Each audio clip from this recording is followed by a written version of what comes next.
Assalamualaikum warahmatullahi wabarakatuh. Pertama-tama saya ucapkan selamat dan sukses karena telah berhasil mempelajari materi sebelumnya.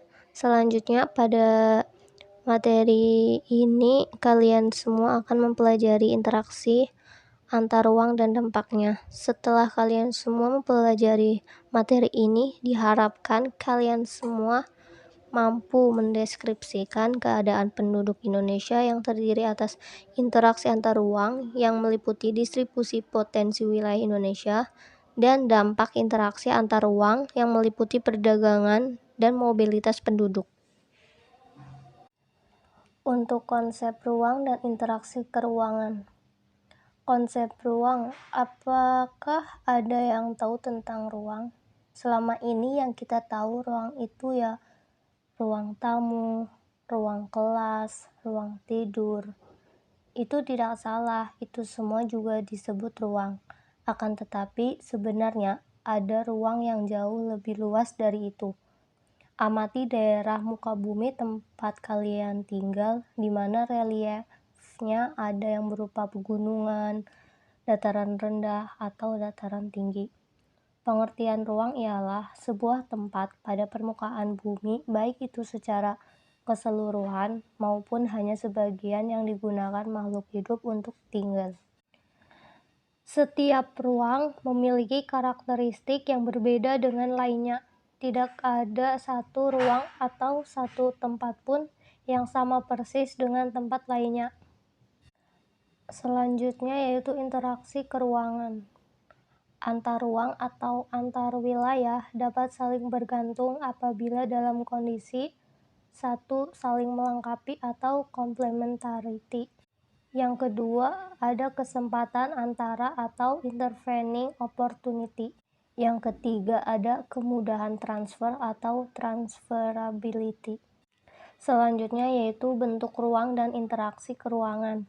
Bentuk-bentuk interaksi antar ruang, bahwasanya di dalam aktivitas kita sehari-hari, kita dapat menemukan interaksi yang terbentuk karena adanya mobilitas penduduk, komunikasi, dan transportasi.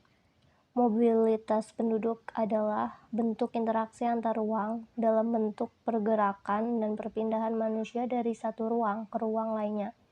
Contohnya urbanisasi, imigrasi, dan transmigrasi. Untuk komunikasi adalah bentuk interaksi antar ruang melalui perpindahan ide, gagasan, informasi, visi misi, dan cita-cita, baik secara langsung maupun tidak langsung. Contohnya, melihat tayangan berita, televisi, membaca buku, berselancar di internet, dan lainnya. Selanjutnya ada transportasi, adalah bentuk interaksi antar ruang melalui perpindahan barang dari suatu tempat ke tempat lainnya. Contohnya, pengangkutan barang, perdagangan, dan lainnya. Dampak interaksi antar ruang. Urbanisasi adalah salah satu bentuk dari interaksi antar ruang. Dari tahun ke tahun, urbanisasi terus meningkat. Akibatnya, kota semakin padat. Apakah kalian tahu akibat selanjutnya jika kota itu makin padat? Saat ini penduduk kota makin sulit mendapatkan lahan untuk tempat tinggal. Akhirnya muncul daerah-daerah pemukiman kumuh, dan efek dari munculnya pemukiman kumuh itu ada kriminalitas, kemiskinan, dan seterusnya.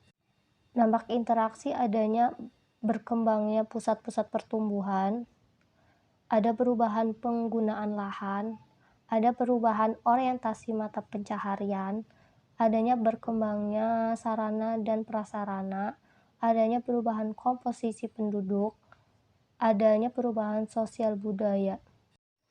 Baik, sekian penjelasan dari saya. Apabila ada kesalahan, baik itu disengaja ataupun tidak disengaja, saya mohon maaf. Wassalamualaikum warahmatullahi wabarakatuh.